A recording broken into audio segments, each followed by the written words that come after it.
minsan nang galing siya sa pagtatrabaho sa tubuhan at pauwi na ng kanilang bahay, ay may naramdaman siyang tila may sumusunod sa kanya. Dumiretso lang siya at hindi nagpalata na kanya na itong napapansin. Nang malapit na niyang marating ang puno ng kawayan, ay mas naging alerto pa siya. At nang maramdaman niyang uli ang pagsunod nito sa kanya, ay mabilis na itong nilingon. At di nga siya nagkamali. Nakita niya ang isang anino mabilis na lumihis ng daan at nagtago sa masukal na bahagi. Nagpatuloy pa siya sa paglakad, pero hinawakan na niya ang kanyang itak. Nang maramdaman niyang muli siyang sinundan nito, ay bigla siyang huminto at nagsalita. Sinabi niyang kanya ito nakikilala at ayaw niyang magkasakitan sila. Kung kaya, huwag na raw nitong ituloy ang pinabalak. Matapos iyon, ay nagpatuloy na uli siya sa kanyang paglalakad. At hindi na niya ito naramdaman pa.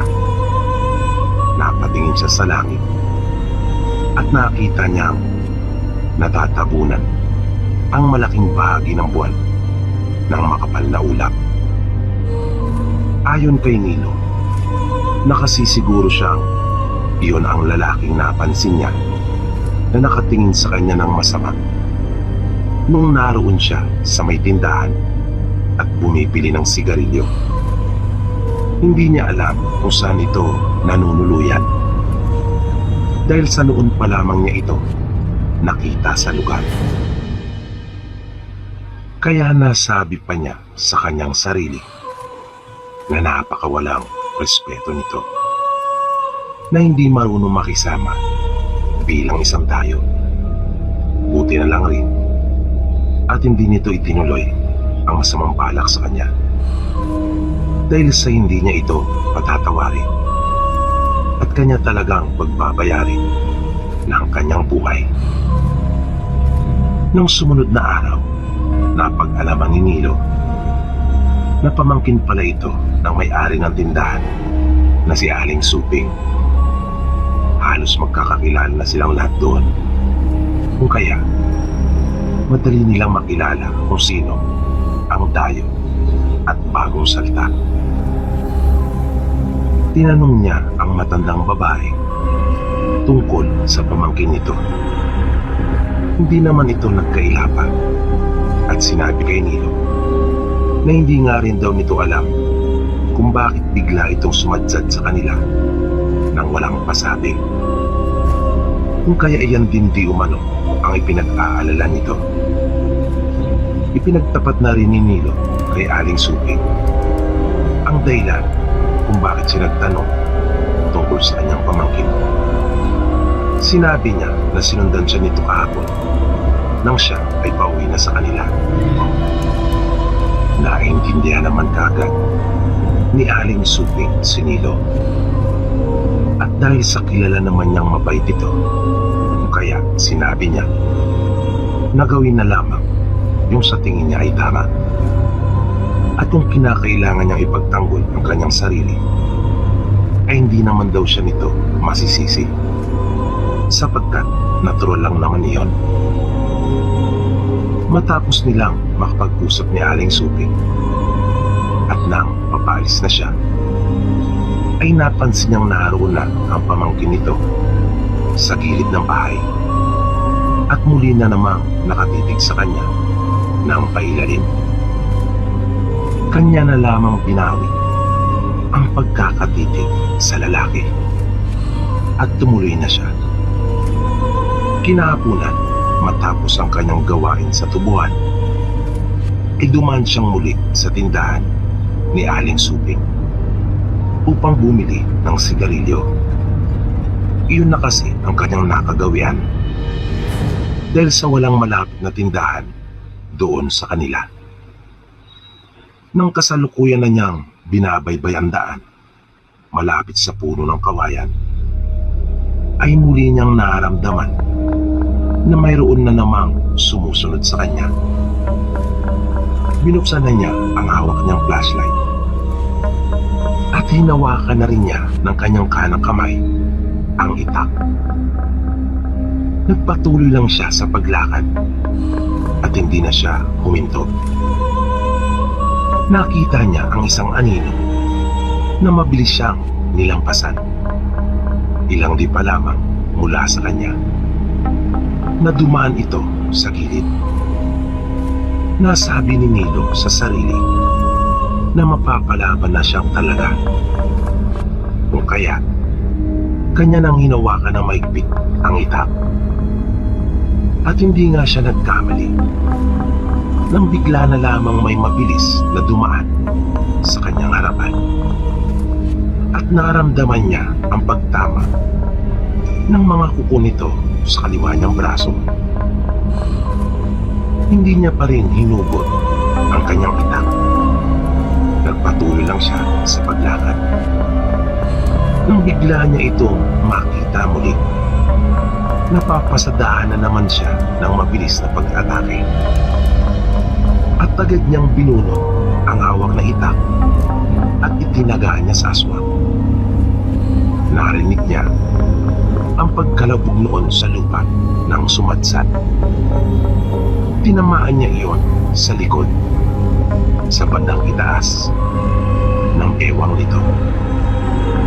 At napansin niya pa ang dugo nitong tumulong sa lupa. Tiningnan niya ang mga patak ng dugo na nasa mga halaman.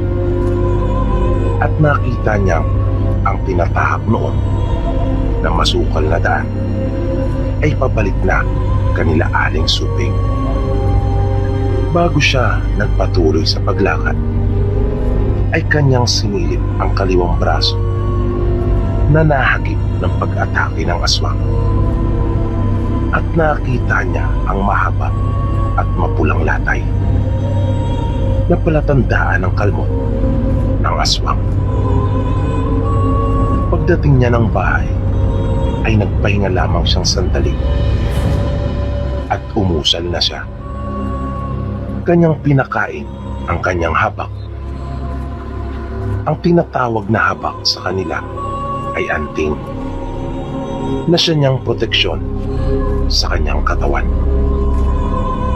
Nang sumunod na araw, nang papunta na siya sa tubuhan, ay muli siyang napadaan sa tindahan ni Aling Suping. Sinabi niya dito na hindi niya gusto ang nangyari. Inatake siya nito. Kung kaya wala na siyang nagawa kundi ang ipagtanggol ang kanyang sarili. At kanya pang ipinakita ang marka sa kanyang kaliwang braso. Sinabi pa ni Nilo na nais rin niya na magsilbi yung aral para sa pamangkin nito. Dahil sa hindi ito marunong makisama, gayong isa lamang siyang dayo. Sinabi naman ni Aling Suping kay Nilo na wala naman daw siyang dapat na alalahanin dahil kanya siyang nauunawaan. Sabi pa ng matandang babae, ay kanila na nga itong pinauuwi sa kanila. Nangako naman daw ito na uuwi na pagkat natapos na umano niyang masubukan ang habak ni Nilo. Kaya ikinagulat ni Nilo nang marinig iyon mula kay Aling Suping na nais lang pala talaga nitong makipagtagisan ng angkin at iniingatang kakayahan. Nang minsan namang nasa handaan si Nilo, nang siya ay gawing ninong ng kababata at kaibigang si Ray, ay biglang nagkaroon ng komosyon. Umusbong ang pagtatalo sa pagitan ni Ray at bayaw nito. Dahil sa dati pa naman talaga ay tutol na ito sa kanya.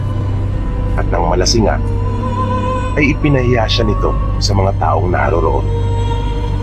At nauwi sa suntukan nang magpang-abot ang dalawa. Inawat naman sila ng mga kalalakihang naroon. Maging si Nilo ay nakiawat na rin.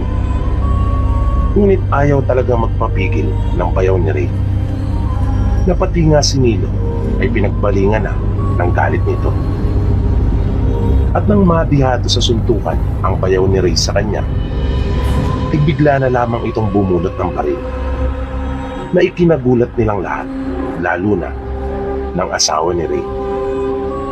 Nagsisigaw ang asawa ni Ray at pilit na pinipigilan ang kuya nito.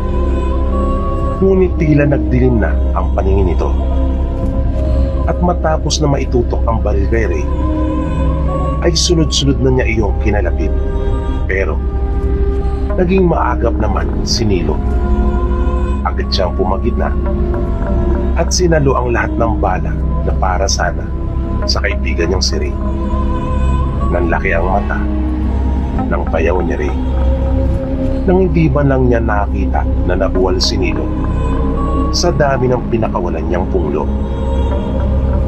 Dinampot ni Nilo ang kutsilyo na nasa mahabang mesa na kanilang ginamit sa paghiwa ng mga kalamansi at sinugatan ang kamay ng bayaw ni Ray. Dahil doon ay agad nitong napitiman ang baril. Marami ang nakasaksi sa pangyayaring iyon, kaya dahil doon ay lalo pang nirespeto si Nilo ng mga tao sa kanilang lugar.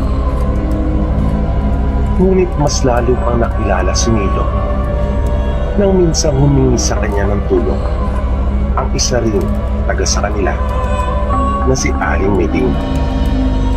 Pagpapaliwanag nito kay Nilo, sa tuwing sasapit ang gabi ay may nararamdaman silang mag-asawa na umaali-aligid sa kanilang bahay, na kung minsan naman ay kanila iyong nararamdaman na nasa bubungan. Ayon pa sa kanya, simula noon ay nag-umpisa na rin magkasakit ang kanyang asawa na si Mang Poldo. Pinangakuan naman niya si Aling Meding na pagkatapos ng kanyang trabaho ay didiretso na siya sa kanila. Kaya kinahapunan noon ay doon na nga nagtuloy si Nilo sa bahay ng mag-asawa. Nang dumilim na, ay isang ilaw lang ang hinayaan ni Nilo na nakasindi. Binantayan nila si Mang Poldo. Nakahiga ito sa banig sa loob ng kanilang silid.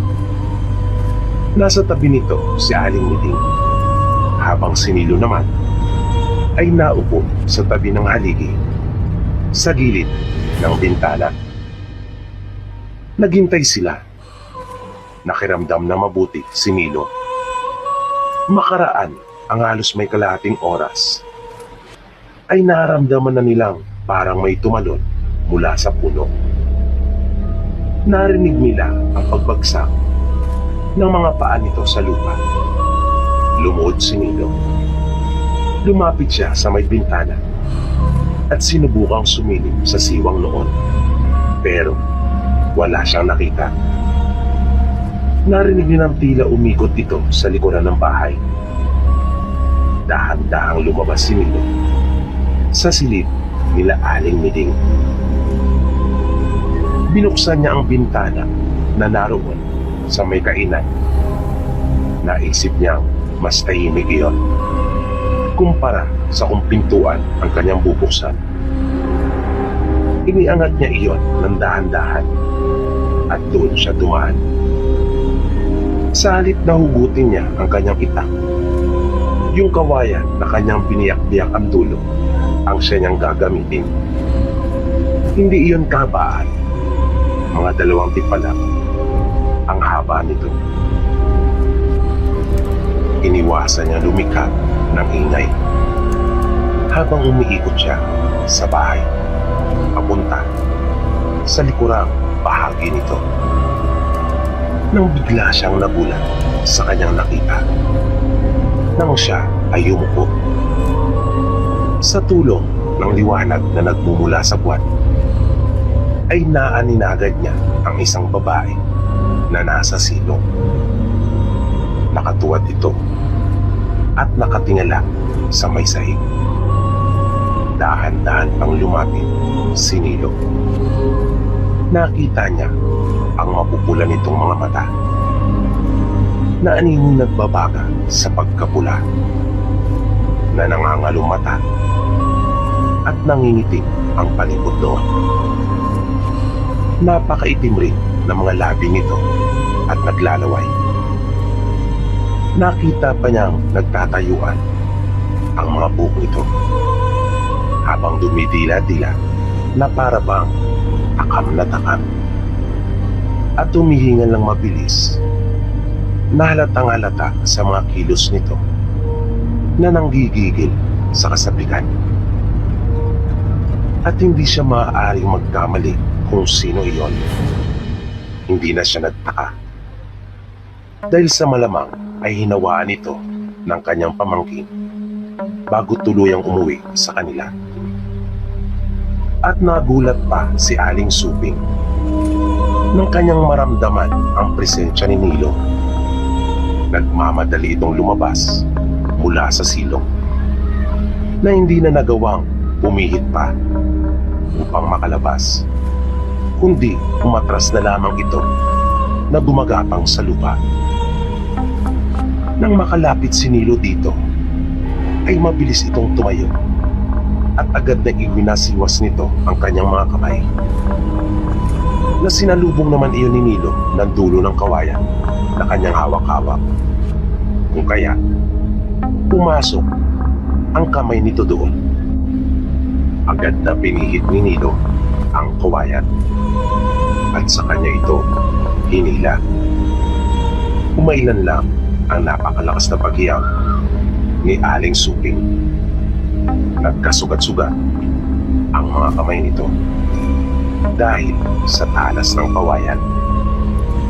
Umagos ang dugo nito mula sa kanyang kamay.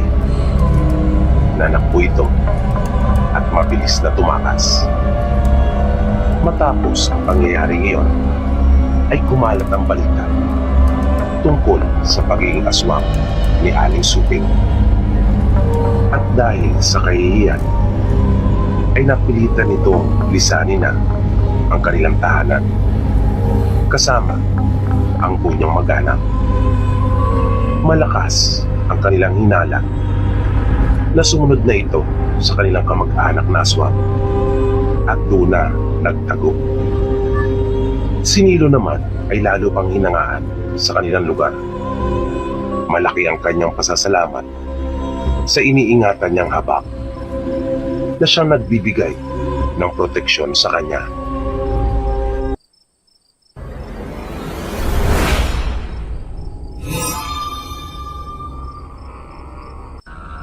Kasalukuyan po akong nagdadalang tao noon sa aming panganay na anak. Nakatira po kami nung mga panahon na iyon sa Cavite, pero nangungupahan lang po kami. Mula po sa kalsada ay may lalakarin pa papasok sa amin at magkakahiwalay din ang mga bahay doon. Ang asawa ko po ay sa pabrika ng mga karton nagtatrabaho at madalas ay gabi na ito kung umuwi. Kaya nagpasya kami na kunin ang nakababata niyang kapatid na babae para may makasama ako sa bahay. Minsan, habang nagwawalis ako sa harapan ng bahay namin, ay may dumaang nagtitinda ng saging na nakakariton. Tinawag ko ang atensyon nito at sinabi kong ako ay bibili. Huminto naman siya at lumapit ako. Isa itong matandang lalaki. Itinanong ko kung magkano, ngunit parang hindi ako nito narinig. At nakatingin siya sa tiyan ko. Kung kaya inulit kong minsan pa ang aking sinabi. Doon pa lang siya tila nahimasmasan at sinagot ako. Habang pumipili ako ay narinig kong sinabi niya na napakagandang batang babae ang anak ko. Kung kaya nagtaka ako kung paano niya nalaman ang kasarian ng aking anak. Dagdag na saad pa nito ay panganay daw namin na anak iyon. Kaya medyo naiwagaan na ako sa matandang lalaki. Pagkatapos kong makapamili at mabayaran ang binili ko, ay nagpahabol pa ito na ingatan ko raw ang aking anak. Dahil sa lubha raw delikado. Nang marinig ko iyon, ay tumalikod na ako at nagmamadaling pumasok ng bahay. Kinilabutan talaga ako sa mga sinabi ng matanda. Kinagabihan, habang tinutulungan ako ng hipag ko sa kusina, ay narinig kong kumalampag ang mga planggana at balde sa labahan namin. Sa likod kasi ng aming lutuan ay naroon ang aming banyo at labahan. Wala pa noon ang asawa ko. Sumilip ako sa pintuan upang alamin kung ano ang dahilan ng pagkalampag ng mga gamit namin doon. Wala naman ako nakita, pero naramdaman ko ang isang napakalamig na simoy ng hangin. Dahil doon ay isinara ko na ang pinto. Makaraan lang ang ilang minuto ay narinig ko namang may kumatok sa pintuan namin sa harapan. Pinutusan ko yung hipag ko na pagbuksan at malamang ay kuya na niya iyon. Habang ako naman ay patuloy na inaasikaso yung aming hapunan. Nagtanong pa ako kung gusto na ba nilang kumain, pero sumagot yung hipag ko na wala pa raw yung kanyang kuya. Kaya nagtaka ako kung sino yung kumatok. Tinanong ko siya kung kanya rin bang narinig yung pagkatok na iyon sa aming pinto. Sinabi nito na kanya nga rin narinig iyon, pero pagbukas daw niya ay wala naman siyang nakita. Medyo bumilis ang tibok ng puso ko nung mga oras na iyon, pero pilit kong pinakalma ang sarili at inisip ko na lang na baka may batang nagbibiro. Pero mga ganong oras ay alam kong wala nang bata talaga na naglalaro pa sa labas at nasa kani-kanila ng mga bahay.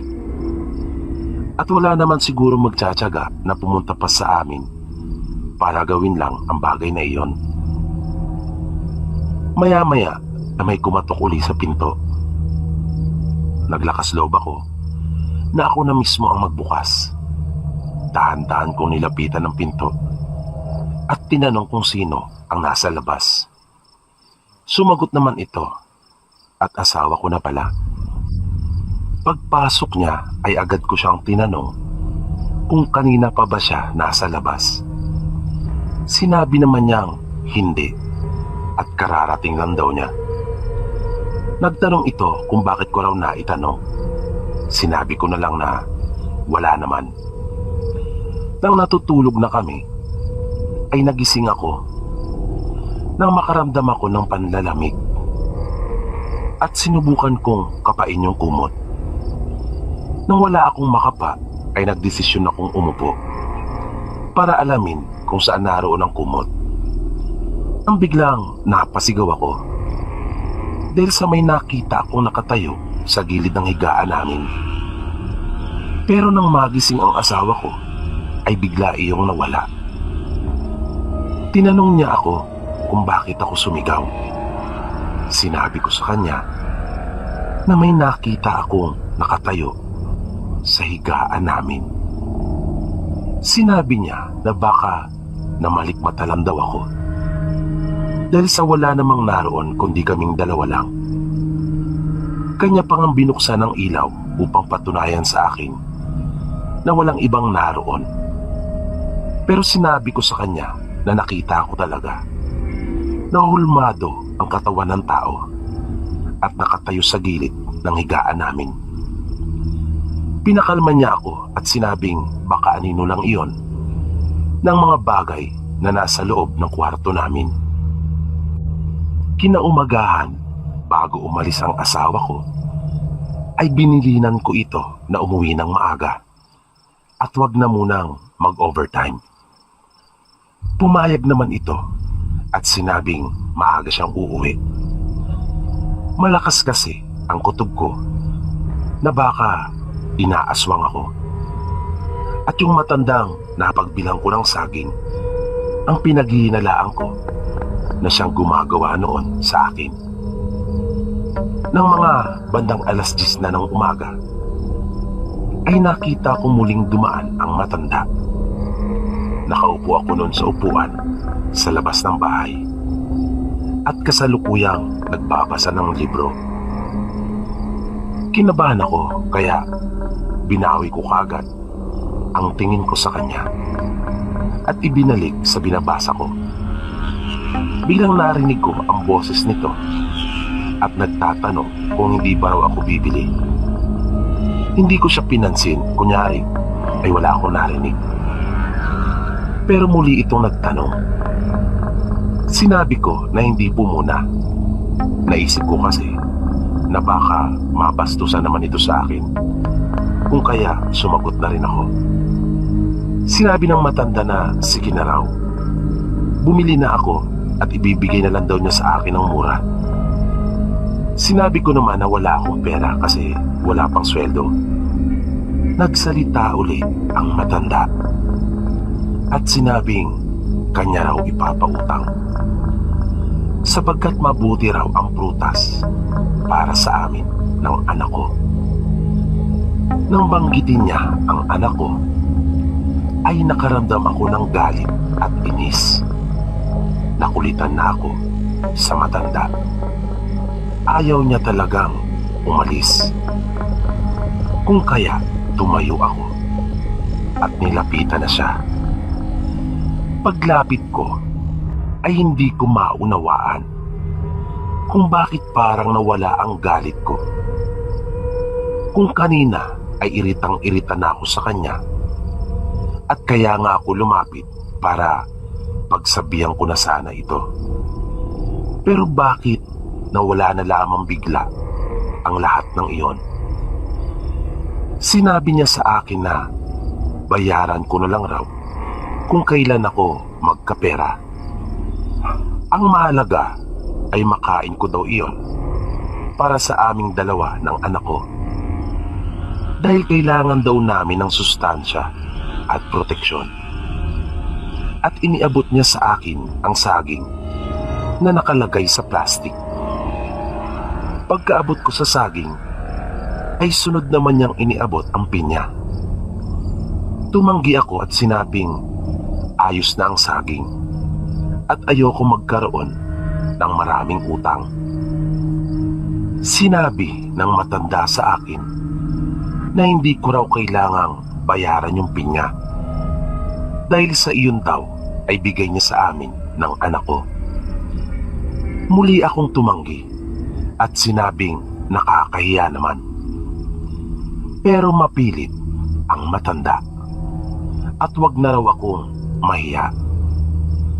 Sinabi pa nito na kaedad ko raw ang kanilang anak, kaya ituring ko na raw siyang parang magulang ko na rin. Nang tanggapin ko na ang pinya ay nagpaalam na ito at umalis. Muli nitong ipinaalaala na mag-ingat ako. Ingatan ko raw ang aking anak. Gusto ko sanang bayaran na ang saging habang kausap ko ang matanda dahil sa may pera naman talaga ako at nagdahilan lang. Kaso naisip ko na baka pag binayaran ko mahalata niyang nagsisinungaling ako at nagdadahilan lang. Nung tanghali ay sabay kaming kumain ng hipag ko. Habang kumakain ay may narinig kaming tumatawag sa labas ng bahay. Kung kaya pinapuntahan ko muna iyon sa aking hipag. Maya-maya bumalik ito at sinabing yung may-ari ng bahay. Nagtaka naman ako dahil sa 1 linggo pa bago magkatapusan. Lumabas ako para kausapin siya. Pinatuloy ko ito at tinanong kung ano ang kanyang pakay.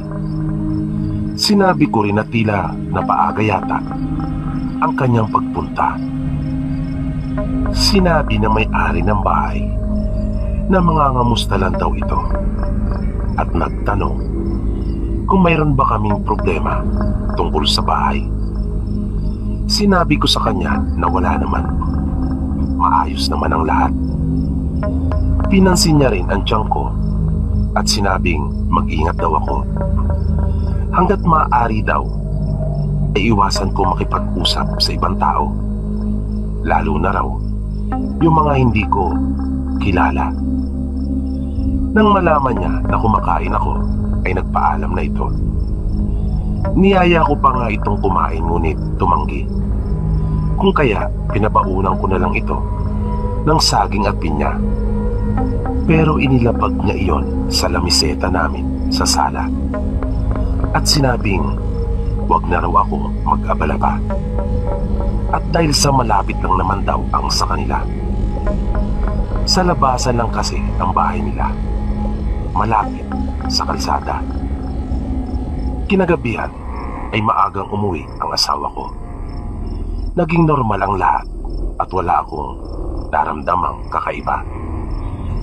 Araw-araw ay dumaraan pa rin ang matanda sa amin at humihinto talaga sa tapat.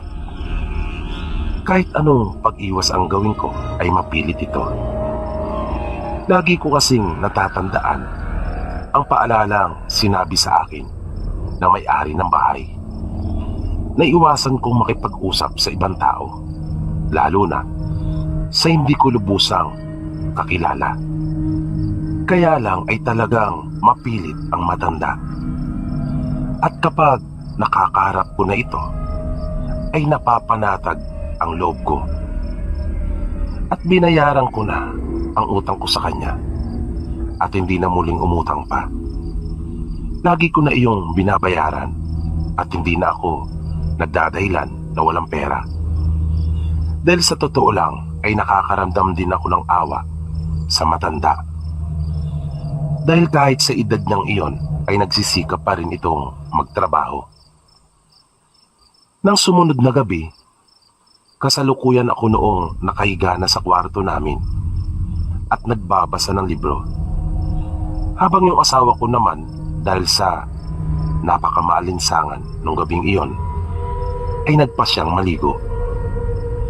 Nakaupo ako noon sa higaan namin habang nakasandal sa dingding. Seryosong-seryoso ako noon sa binabasa ko. Nang bigla akong makaramdam ng tila may naglalakad sa gilid ng bahay. Mabigat ang mga yabag noon at parang papunta ito sa likod bahay. Kung kaya hinawi ko kaagad ang kurtina ng bintana. Sa pagitan ng mga jealousy ay wala naman akong makita. Ngunit napasigaw na lang akong bigla dahil sa pagkagulat. Nang makita ko ang isang pusa na wala naman ito doon ng pagsilip ko at nakatitig ito sa akin na nang bugawin ko ay parang nagalit pa ito at umangil sa akin. Napansin ko rin na nagtayuan ang mga balahibo nito. Ilang sandali lang ay naramdaman ko nang pumasok sa kwarto ang asawa ko. Kung kaya napatingin ako sa kanya. Agad niya akong tinanong kung ano daw iyon at bakit daw ako sumigaw. Sinabi ko sa kanya na nagulat ako sa pusa. Kung kaya binaliwalaan niya lang ang mga sinabi ko dahil sa pusa lang naman daw pala. Pero ipinaliwanag ko sa kanya na masama ang kutob ko dahil sa parang hindi iyon karaniwang pusa. Nang silipin niya iyon sa bintana ay wala na iyon doon. Dahil sa pangyayaring iyon ay nawalan na ako ng gana pang magpasa. Kung kaya nahiga na ako at di ko na namalayang nakatulog na rin ako. Nang sumunod na araw ay nagtaka ako kung bakit hindi dumaan sa amin ang matanda. Kinagabihan noon habang nasa kusina kami ng hipag ko ay nagulat na lang kami sa sunod-sunod na pagkatok sa pintuan namin. Kaya halos mag-unahan kami ng hipag ko sa pagpunta sa sala para buksan ang pinto. Ang bilis ng kabog ng dibdib ko dahil naisip ko na baka kung napano na ang asawa ko. Pero laking pagtataka namin nang wala namang naroon pagbukas ng pinto at sinalubong pa kami ng napakalamig na simoy ng hangin. Kaya mabilis ko ring isinara ang pinto. Pagkasara noon ay nagkalampagan naman ang mga kagamitan namin sa likuran. Napahawak sa akin ang hipag ko dahil sa sobrang takot. Hindi na kami umalis pa sa sala dahil sa pareho kaming kinakabahan. Mga ilang minuto rin ang lumipas na natiling tahimik ang buong paligid. Di nagtagal ay napatingin ako sa hipag ko. Sa mahinang boses ay tinanong ko siya kung kanya rin bang naririnig ang naririnig ko. Tinanong niya ako kung ano raw ang aking sinasabi. Kaya sinenyasan ko siya at kapwa kami tumahimik. Bigla siyang napatanong sa akin kung ano raw iyon. Kaya nasiguro ko na tama nga. May naririnig nga ako.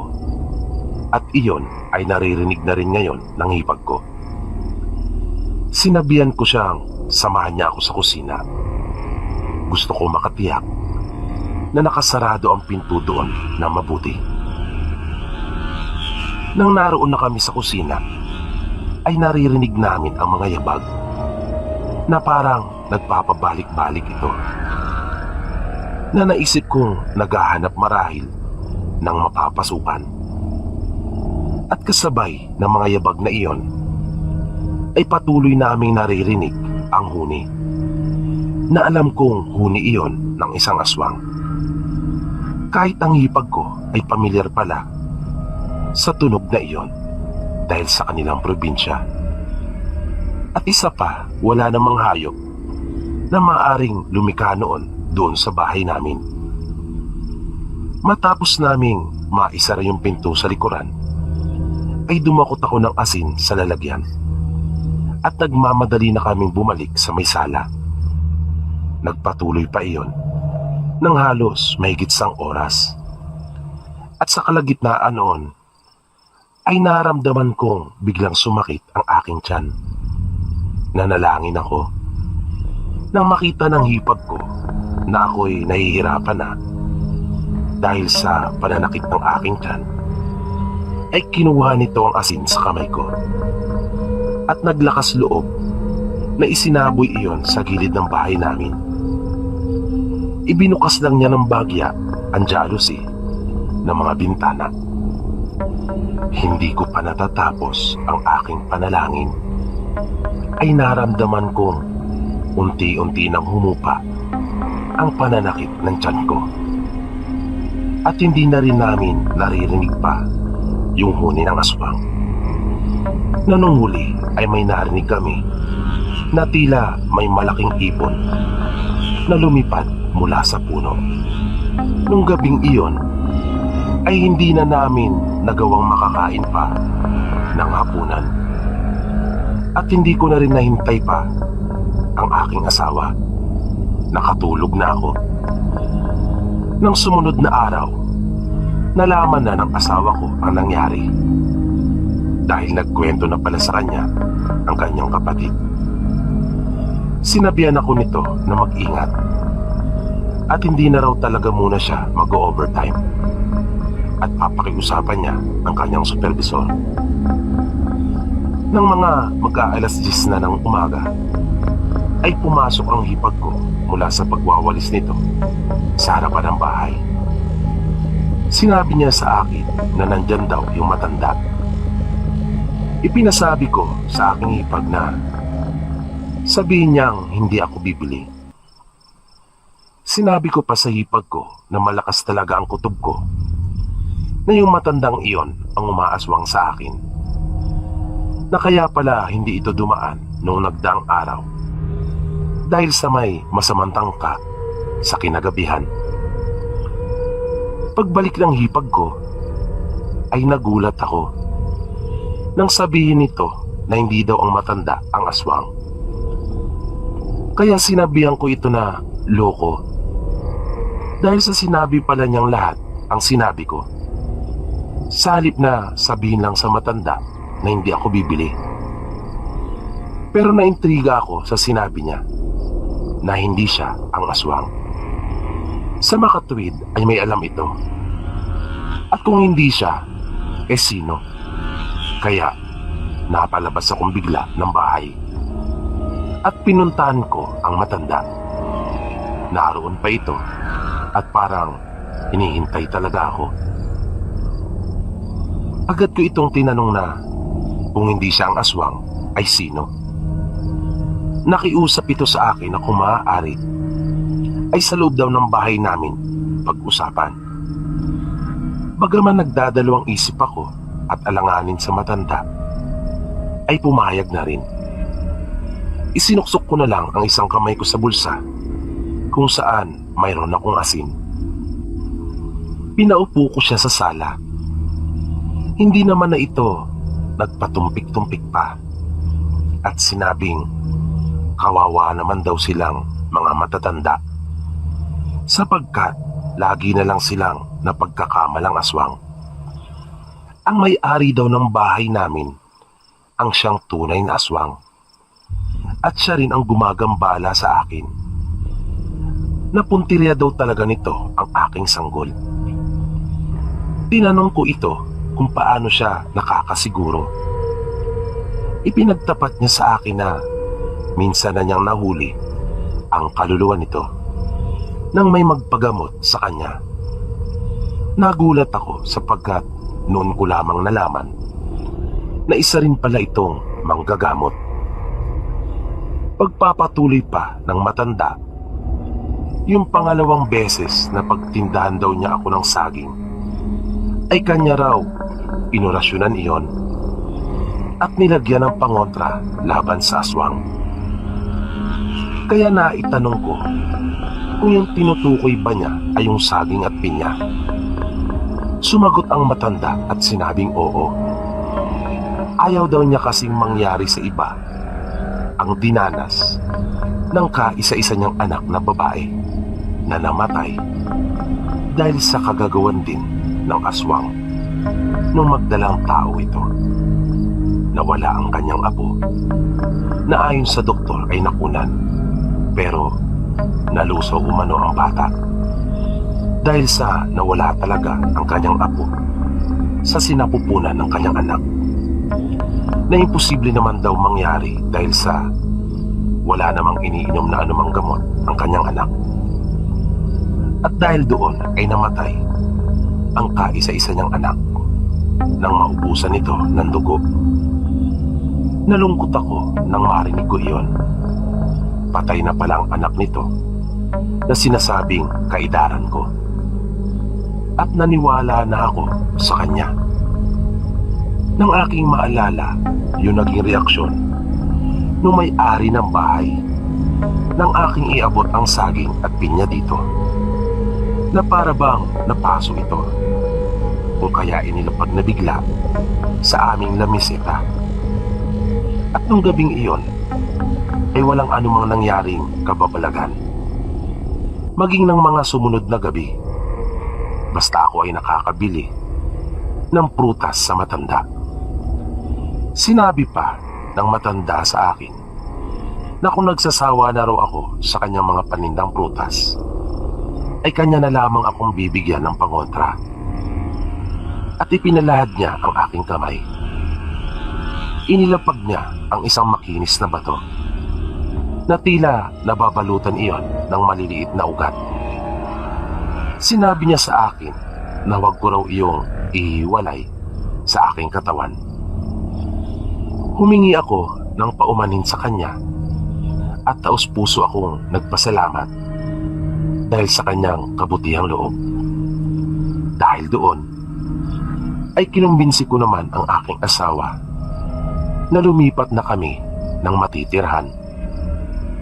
Hindi dahil sa wala po akong tiwala sa ibinigay sa akin na pangontra, kundi upang makaiwas na rin. At dahil sa totoo lang ay natatakot na talaga ako at ayoko na ang maulit pa ang aking mga naging karanasan doon. Makaraan nga ang ilang araw ay nakahanap na rin ang asawa ko ng aming bagong malilipatan. Napadaan pa nga sa amin si Tatay Pedro noong mga panahong naglilipat kami. At sinabi niyang mabuti ang naging desisyon namin, alang-alang na rin sa kaligtasan ng bata. Pero halata ang lungkot sa tinig nito. Talagang naisip ko na anak na marahil ang pagtuturing niya sa akin. Dahil na rin siguro sa namimiss niya ang kanyang kaisa-isang anak na babae na nagkataon naman na kaidaran ko pa. Sa awa po ng Diyos at sa paggamit niya ng kasangkapan, ay maayos ko naman pong naisilang ang aming anak.